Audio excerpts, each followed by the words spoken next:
Hey everyone, and welcome back to another video. So, Shadowlands is about to drop. It's time to get your characters ready, and that's why today we're doing the profession video, because we're about to see an expansion of the economy in WoW. This is going to have consequences throughout the entire expansion and just how you set things up for yourself.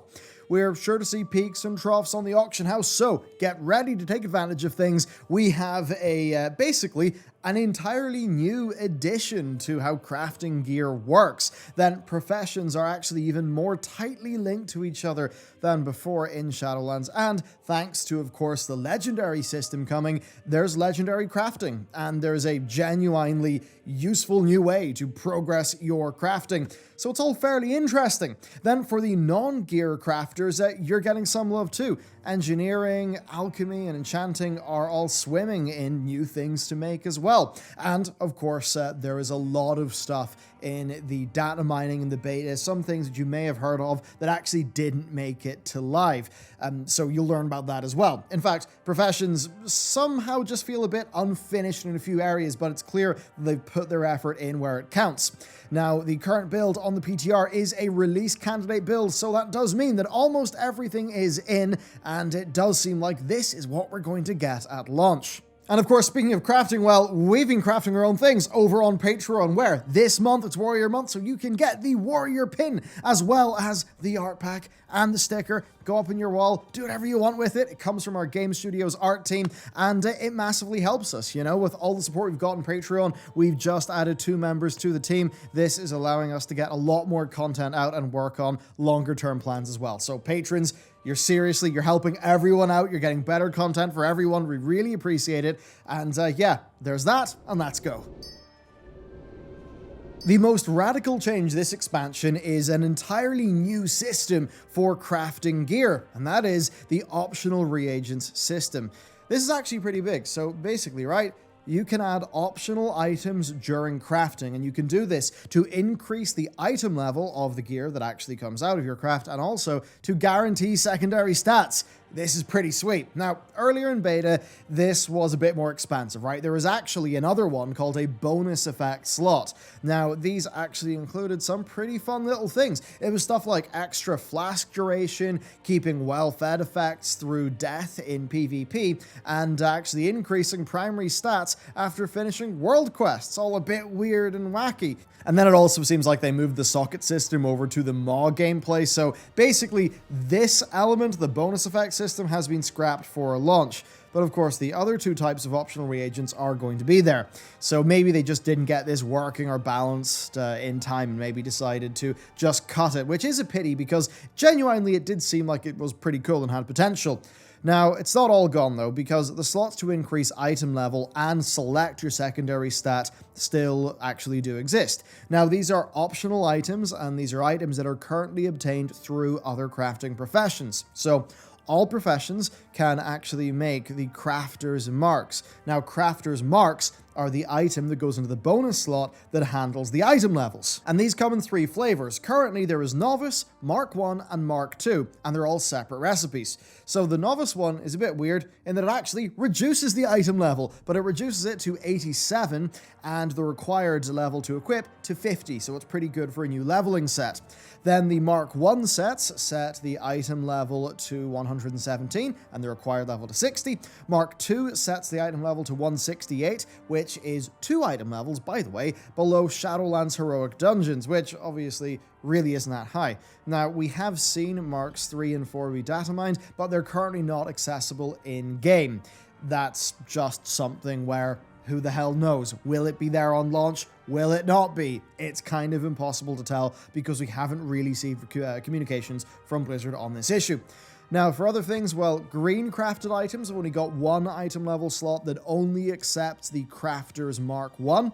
Then the blue crafted items, well, they can go the entire way to item level 168 with Mark 2, but they also have 2 extra slots for secondary stats, which is going to be big, because this does mean that instead of having to craft loads and loads of crafted gear and then praying to Ian for the right secondaries to roll, you can just choose what you want.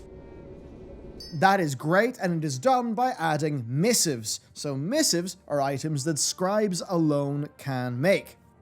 And there's basically a missive for each secondary stat in the game, and you've got to put 2 unique stats on an item. So you can't put 2 missives of haste onto the same bit of crafted gear. Now, these missives are also going to be a key component of the legendary system, which of course we're going to be covering pretty shortly in this video. So overall, right, what does the crafted gear landscape look like now in Shadowlands with all of the changes that we've mentioned?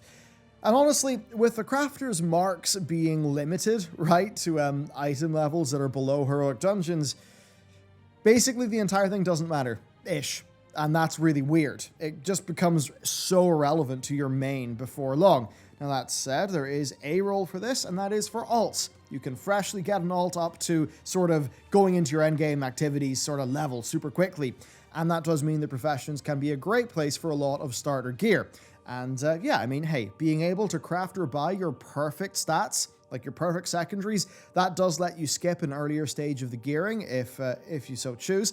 And then, of course, if you're somebody who's just loaded financially, like you can just get an almost fully geared 168 character with perfect stats. And you've got to remember here that Shadowlands is promising to reduce the amount of gear that you're getting, so that what you do get, you know, there's going to be a higher chance you'll actually want it. So even on your main, filling in some unlucky slots with crafted gear, that could be a viable strategy for just getting your stats in the right place, maybe if you're getting into mythic dungeons and normal raids. Now that said, I would implore Blizzard to find some way to get those 3 and 4 marks soon, right? So we can see some of those higher item levels, because I think this is a great system, and it would be good if it was just a bit more useful throughout the gearing curve.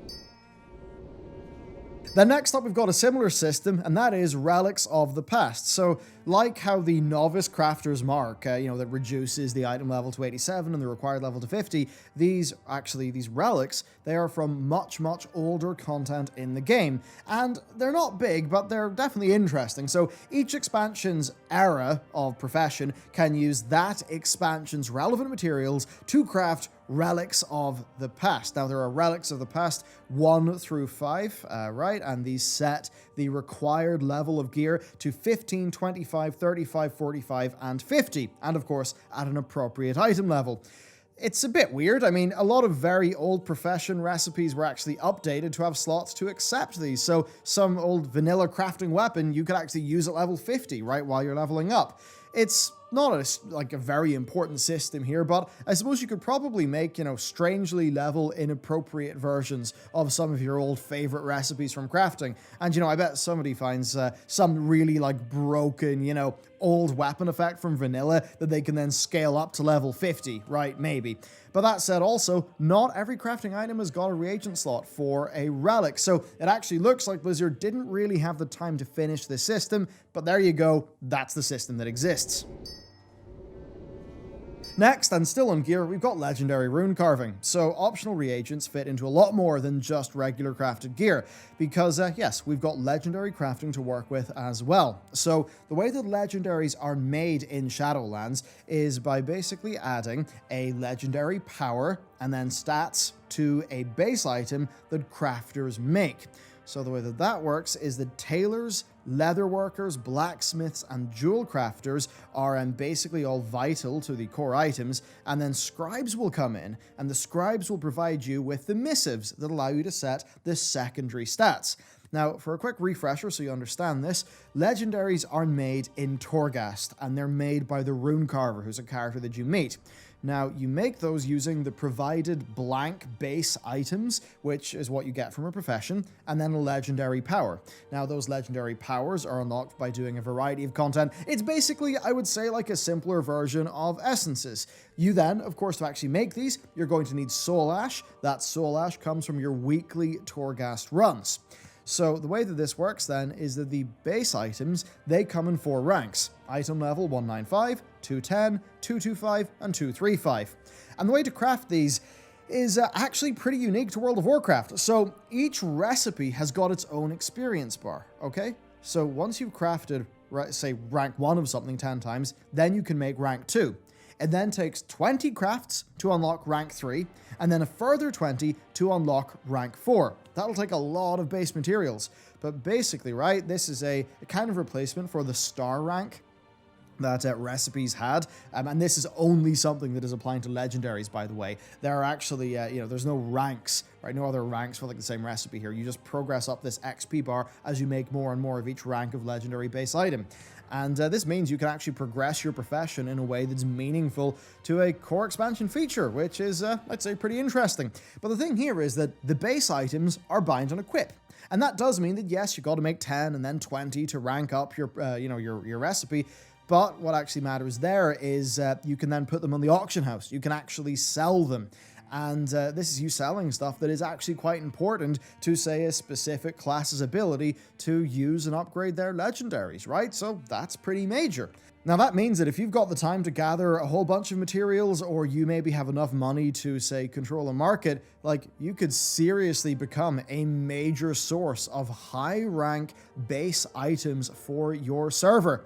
And, well, that will line your pockets if you do it right. Suffice to say that, especially if you, you actually keep your eye on what legendaries are actually bis. So you can identify a bis and then make the blanks for that slot. So, if you could corner the market on rank 4 leather legs and feet, then the boomkins on your server would, they'd love you for making it and probably hate you for overcharging them. So those are the major changes to professions in Shadowlands, and you know what? I actually think they're pretty good. There's definitely, right, more reason to be in the gear crafting market this expansion, this time round. It's just more deep and interesting. The professions are more linked to each other. I think that's great for making a vibrant economy. But that said, for the other crafters who aren't making gear, well, there's not a big shuffle in things, but there is a solid iteration, so we're going to go through those. Alchemists have access to more items than usual, although flasks have been simplified a little bit. First, there are the new weapon oils. Yes, weapon oils. These are simple enough, yes, but they've actually not been seen in the game for a very long time. In fact, most people won't even remember that weapon oils were a thing in WoW in the past. So, Shadow Core Oil gives a chance to deal shadow damage for an hour. And then Embalmer's Oil will actually give your heals and damage a chance to heal yourself. So that's the oils, but the actual fun thing here is that these oils interact with potions. Yes, now there are the usual stat potions that all of us would expect, but there are also new ones as well. There are 2 flavors of single target damage potions, and then there's one that does AoE damage. So that's pretty interesting. Now, these 3 potions are 10 and 20% stronger when actually used with the Shadow Core oil. So yes, there's a synergy between the oil and the potion. Now, I don't know how it works since you're drinking the potion and the oil is on your weapon, but hey, whatever. That's like another little interaction that Blizzard have added into the game. Now, there are also potions for healers as well. There's one that increases healing based on the target's missing health, right? And then there's another one that will actually eat health instead of mana for the next 4 spells that you cast, which is pretty wacky and I think very fun. And the thing is that those are notably stronger while you're using the Embalmer's Oil. So this is not groundbreaking stuff, it's basically just simple synergies and interactions, but it does give the alchemists a lot more things to make regularly, which I imagine will make them pretty happy and line their pockets a bit. Then moving on for the utility potions, well, many are returning from before, right, the obvious ones, but there is also a cleanse potion, and then there's one that actually makes you immune to crowd control effects for the next 5 to 30 seconds. Quite a range, but the thing is, obviously, it only works if you use it before the CC effects are applied to your character. Okay, the nerf to flasks is something I mentioned at the top, and basically it's simple, right? There are now 2 types of flask, power and stamina. So the stamina effect, speaks for yourself, gives you more stamina, and then the power one just increases your spec-specific primary stat, and that's pretty much it. And I'm sure that healer off-spec paladins and monks will certainly enjoy that change quite a bit. Then for alchemists, they actually even have transmutes back. They're not hugely important, but they are back, which I think will be welcome. And don't worry, they actually will also, of course, have an alchemy stone this expansion as well. Next up, Enchanters, where it's the same story, right? It's mostly the same, but there is just some new stuff. So they've got a wealth of enchantments now for, let's go through it. Weapons, cloaks, chests, bracers, gloves, boots, and rings. There's too much to get into in depth in this video, so we're just going to roll a few of them up on the screen. A few of them are new. It's your standard range of enchants, but there's a range, right, for all specs to pick from, and just a whole bunch of stuff from throughout enchanting's history. So basically, you've got more enchants to sell, and that certainly is a good thing to see after it feeling so limited in BFA. Next up, Inscription, where scribes are mostly the same, with, of course, Vanitas runes, contracts, and new Dark Moon sets being their bread and butter. But, of course, the one thing that they do have that's new is Major, and that is the Missives that'll allow you to select your secondary stats. Those are key for crafting, they're key for Legendaries, so I think that really solidifies the place of the scribes as being pretty important. Next up, we've got Jewel Crafting, which is mostly the same as well, although they are going to have a few more slots to fill now that Blizzard have actually confirmed that we can socket our own items via grinding out currency in the Maw, which, I mean, for some players, that's going to be a bit grim, but for the Jewel Crafters, it will mean that they'll have plenty of sockets to fill throughout this expansion, so that's pretty good for them and the health of their economy. That said, Ian did confirm that only helms, rings, necks, bracers, and belts will actually have sockets, so yeah, I mean, PvPers won't be asking for versatility gems on literally every item, just those ones that were listed. Next, we've got the most fun profession in the game, engineering, and as always, engineers get a lot of love. So, they get new gliders, obviously enough. They've got a wormhole generator for Shadowlands, which is very nice, and also has got a 15-minute cooldown, so you can use that a lot. There's a level-appropriate battle res item as well, and there's also just some cool new toys. So first, we've got belt attachments. There's one that actually provides you with an out-of-combat invisibility. That's pretty sweet. There's one that returns damage back to your enemy, and then there's one that gives you a blink, but it's in a random direction, so who knows where that'll take you. Then next, there's the gravimetric scrambler cannon, which, well, launches nearby enemies into the air and in random directions. And I think we all know what that means. You're going to take one of these to the bridge in Eye of the Storm, and it's going to be very, very silly indeed. So that's kind of fun. And yeah, apparently all the Shadowlands engineering items can catastrophically backfire on you, with there being a reduced chance for the more skilled users. And that does actually mean, well, no more level 1 engineering to give you access to all of the toys. You will want to be skilled up, which is a nerf to some people, but I think does make sense. Then leatherworking. I mean, we mostly covered the leatherworking changes with the optional reagent segment, but it is actually worth noting that they can, once again, make armor kits and whetstones.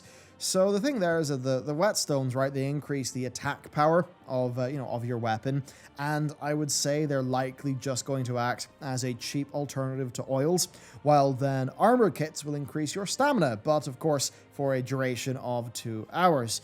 Sort of thing that's useful in, I'd say, just about every single scenario, and it further does split up the, I'd say, the capabilities of players who actually prepare for things a bit, and those who do not. I think for some players that's good RPG stuff, for other players it's hassle they don't want. For the crafters, though, it is more things to sell.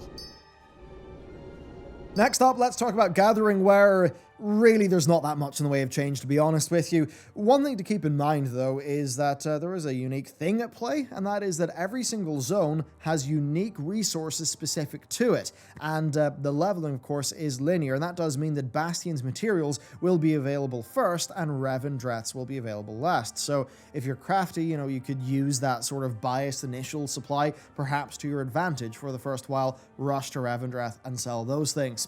So that's going on. I would then say there'll probably be a bigger demand for materials in this expansion, and that's really thanks to the legendary crafting system, right? That's just going to constantly eat up resources, so being a gatherer should be, I'd say, pretty damn lucrative this time around, especially early on in that expansion. And finally, we come to the last two on our list, cooking and fishing. Honestly, it looks like these were assigned basically 0 resources, right? I mean, it was more resources than archaeology, but still basically nothing. So cooking seems to just be the way that it was in BFA, although we do get some fried bonefish to act as our new bear tartare, so that's pretty cool.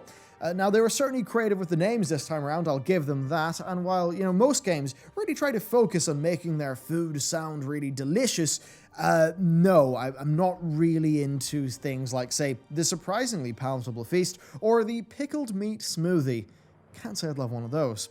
Now for fishing, it's much in the same way. We have seen a new fishing pole be data mined, but there really does not appear to be any new mechanics for fishing, which really is a shame because the amount of love that fishing saw in the Legion expansion was really quite lovely, so it would have been nice to have seen that again. Hopefully, though, Blizzard are able to do that in the future. I think this is a situation you can really see here where Blizzard had to choose their battles with the resources they had. And while it is unfortunate that some things are a bit left behind, I do think that they picked the right battles. Finally, there is a change that's been data mined, but we don't really know the context. So there are these things at profession journals. They have been data mined, and they are items that you could use once per week in order to gain 5 skill points in a profession. Now, we have no idea if we're actually going to see these in-game, because they purely exist in the data mining, but I'll say it would be nice to have an alternative to just straight out grinding things out. I mean, especially if this is intended like as a bit of a catch-up system for people later on in the expansion. Some of those profession catch-ups can be real rough. I mean, having to catch up to make legendaries later in the expansion, that could be a decently rough nightmare, I would say. And I think this is something that should alleviate that somewhat. I mean, think about how useful something like this would have been if you were trying to get through a whole bunch of Expulsum in BFA to get some crafts to level, or maybe in Legion, right? Where, I mean, remember trying to get the last 25 points of blacksmithing, where you were literally spending like thousands and thousands of gold and demon steel? I think in those situations, an item like these journals would have been quite nice. Okay, with the overview done, it's time to cap off our thoughts. So, I think Blizzard have done admirably well. That's with the limited resources they've obviously had on professions. I mean, Blizzard and resources, it just does seem like they needed more time for this expansion, to be honest with you. I mean, what's there is actually generally really good, but there's just a bunch of things where it's like, why was this not done earlier? What was actually going on in beta? Why didn't we really not get that much communication? There's just a lot of confusion. So I'd say generally speaking, right, what was not broken, they did not touch. That's a good thing, and generally, when it came to the changes they've made, they've been more on the economical side of World of Warcraft, and I think that is something that is very, very important for people who actually want to enjoy professions as a type of gameplay, and I would be someone who would fit into that category. Now, the raiders who are just more annoyed about having to prepare, items for their raids with oils and potions, maybe won't be happy here, but there are more reasons for players to engage with the game's professions, right? And people who excel at professions will probably do better here. And I think that is a good thing because I think professions have just struggled on and off since WoD. And I mean, there was even things like the Motes of Harmony, which I kind of disagreed with in Mists of Pandaria. And also, this is good news, there's no sign of Expulsum or a Sanguicell-like mechanic for this expansion. I mean, wow. Thankfully, right? This will largely leave professions out of the sort of super endgame gearing, like it sort of had a role in BFA, but I actually think that's probably a pretty decent thing. I didn't really like how that system worked. It was very funny, the World First Raiders experience of that system. That was utterly insane. I mean, just because World First people are doing something weird is not a reason to axe a system, obviously. But yeah, for a fun recap there, the World First Raiders spent millions of gold leveling up professions in BFA on every character just to equip one piece of gear and then to just take it off and level another one just so they could trade loot in split runs. What a use of game mechanics. So anyway, that's just some funny stuff. Honestly though, I'd say I'm looking forward to this side of the game in Shadowlands. Having a more in-depth gear crafting system I think is really good. Obviously though, the gear doesn't really go up to a high enough item level where I think people will care that much. And there's obviously room for expansion on a lot of that stuff. So it's looking promising, but maybe a little bit bare is what I would say.